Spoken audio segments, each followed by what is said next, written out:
Hello, good morning, जोहार। आप सभी का न्यूज झारखंड में स्वागत है। चलिए शुरुआत करते हैं आज की झारखंड की बड़ी खबरों के साथ। पहली बड़ी खबर की बात करें तो दुमका बेरमो सीटों पर 3 नवंबर को मतदान, 10 को परिणाम आएगा। चुनाव आयोग ने झारखंड की 2 विधानसभा सीटों दुमका और बेरमो पर उपचुनाव की घोषणा कर दी है। दोनों सीटों पर 3 नवंबर को मतदान होगा और 10 नवंबर को मतगणना की जाएगी। 9 अक्टूबर को दोनों सीटों पर उपचुनाव की अधिसूचना जारी कर दी जाएगी। इसके साथ ही नामांकन शुरू हो जाएंगे। नामांकन की प्रक्रिया 16 अक्टूबर तक चलेगी। 17 अक्टूबर को रीचेक और नाम वापसी की अंतिम तिथि रखी गई है। इस चुनाव में 1 जनवरी 2020 तक मतदाता सूची में शामिल मतदाता अपने मताधिकार का प्रयोग कर सकेंगे। चुनाव आयोग की घोषणा के साथ ही दुमका और बेरमो विधानसभा क्षेत्र में आदर्श आचार संहिता प्रभावित हो गई है। अगली बड़ी खबर की बात करें तो झामुमो से बसंत व भाजपा से लुइस को दुमका सीट पर उतारने की चर्चा। झामुमो से दुमका सीट पर मुख्यमंत्री हेमंत सोरेन के छोटे भाई बसंत सोरेन को उम्मीदवार बनाए जाने की चर्चा है। हालांकि अभी तक इसकी घोषणा नहीं हुई है। पार्टी के केंद्रीय महासचिव विजय सिंह ने कहा है कि जल्द ही प्रत्याशी की घोषणा कर दी जाएगी। इधर पार्टी के केंद्रीय महासचिव सुप्रीमो भट्टाचार्य ने कहा है कि पार्टी को चुनाव को लेकर तैयारी है। पार्टी के कार्यकारी अध्यक्ष मुख्यमंत्री हेमंत सोरेन ने पिछले दिनों दुमका के दौरे भी किया था और दूसरी तरफ भाजपा इस सीट पर लुइस मरांडी को उतार सकती है। बेरमो सीट पर कांग्रेस के खाते में है। प्रदेश प्रभारी आरपीएन सिंह ने कहा है कि प्रदेश के नेतृत्व की ओर से नाम भेजे जाने के बाद केंद्र के नेतृत्व की ओर से बेरमो सीटों के प्रत्याशी की घोषणा जल्द की जाएगी। इधर राजनीतिक गलियारे में चर्चा है कि इस सीट से पार्टी दिवंगत विधायक राजेंद्र सिंह के बेटे कुमार जयमंगल या अनूप सिंह या गौरव सिंह में से किसी एक को उम्मीदवार बना सकती है। अगली बड़ी खबर की बात करें तो महिलाओं को बनाएंगे आत्मनिर्भर। मुख्यमंत्री हेमंत सोरेन ने कहा कि सड़क किनारे हड़िया दारू बेचने वाली महिलाओं को उनके पैर पर खड़ा करेंगे। गरीबी या रोजगार के अभाव में मजबूरीवश हड़िया दारू बेच रही महिलाओं को मदद दी जाएगी। महिलाओं को यह काम करने की जरूरत नहीं पड़ेगी। सरकार ने यह संकल्प लिया है कि उन्होंने कहा कि आदिवासी समाज में यह अभिशाप है और कैंसर की तरह फैल रहा है। मुख्यमंत्री ने कहा कि आजीविका संवर्धन हुरन अभियान आशा के तहत 17 लाख परिवारों को जोड़ने की पहल सराहनीय है। हाल ही में साखी मंडल के महिलाओं के बीच 600 करोड़ रुपए का वितरण हुआ है। इससे महिलाएं मजबूत हो रही हैं और आगे बढ़ रही हैं। मुख्यमंत्री ने कहा कि महिलाएं सशक्त होगी तो पूरा परिवार मजबूत होगा और समाज भी आगे बढ़ेगा। अगली बड़ी खबर की बात करें झारखंड कोरोना अपडेट को लेकर तो राज्य में 1123 नए कोरोना संक्रमित मिले हैं, जबकि 12 संक्रमितों की मौत हो गई है। झारखंड में मंगलवार को कोरोना से 12 संक्रमितों की मौत हो गई है। इसके साथ ही राज्य में अब तक 700 मरीजों की मौत हो चुकी है। राज्य में सबसे अधिक 5 मरीजों की मौत हुई है। वहीं जमशेदपुर में 3, बोकारो से 2, धनबाद व रामगढ़ में 1-1 मरीजों की मौत हो चुकी है। मंगलवार को 1123 नए कोरोना संक्रमित मिले हैं। राज्य में अब तक 82,540 कोरोना संक्रमित मिल चुके हैं, जिसमें से 69,898 स्वस्थ हो चुके हैं। इस समय एक्टिव केस 11,942 है।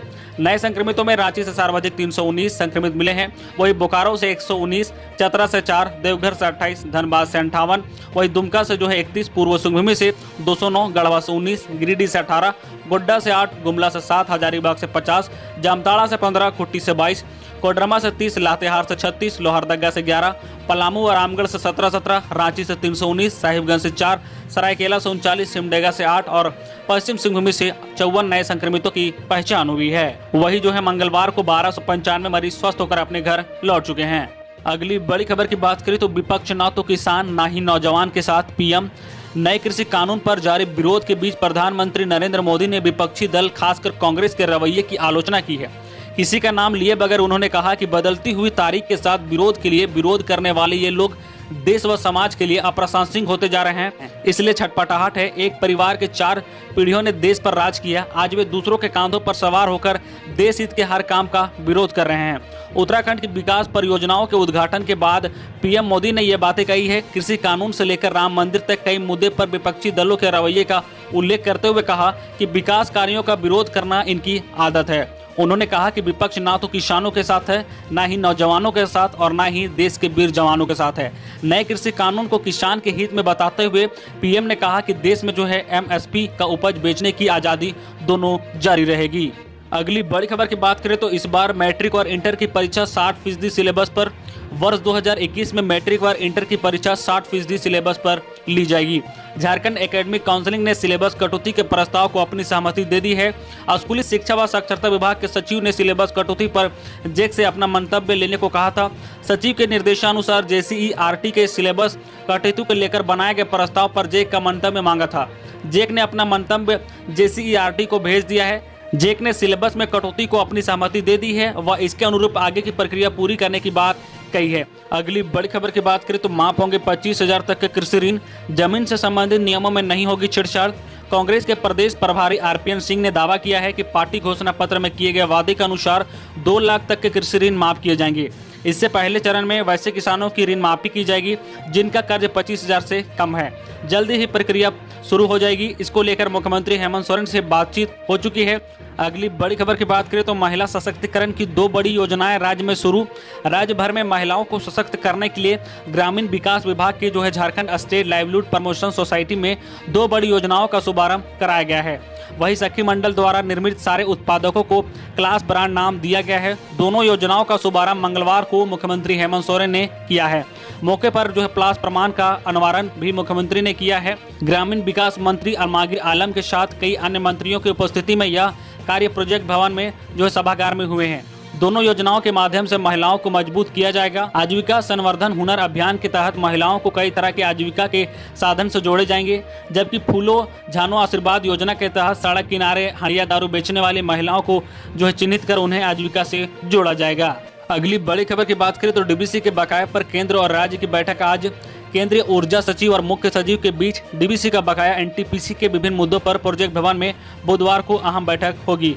बैठक में प्रमुख एजेंडों में डीबीसी का जेबीएनएल पर बिजली खरीद का 5,608.32 करोड़ रुपए बकाया शामिल है। इसके लिए केंद्र सरकार की ओर से राज्य सरकार को 11 सितंबर को नोटिस जारी कर बताया गया था। 15 दिनों में भुगतान नहीं करने पर 4 किस्तों में यह राशि विभिन्न योजना मद से समायोजित कर ली जाएगी। ऊर्जा विभाग ने कोरोना काल में सहानुभूति पूर्वक विचार करने का अनुरोध किया है। यह भी बताया है कि सरकार आत्मनिर्भर भारत के तहत ऋण लेकर बकाया चुकाने पर विचार कर रही है। अगली बड़ी खबर की बात करें तो अल्पसंख्यक कॉलेजों के पेंशन परिणाम में बदलाव। अल्पसंख्यक कॉलेजों के पेंशन परिणाम में बदलाव किया गया है।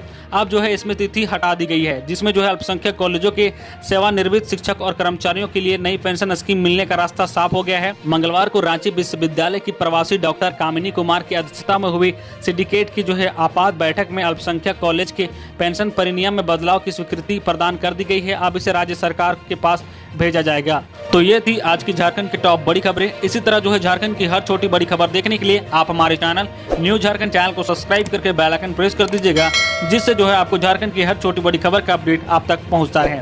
साथ ही साथ आप अपना सुझाव हमारे साथ साझा कर सकते हैं। आप कमेंट बॉक्स में अपनी राय हमारे साथ जरूर साझा करें। तो चलिए मिलते हैं नेक्स्ट बड़ी खबरों के साथ।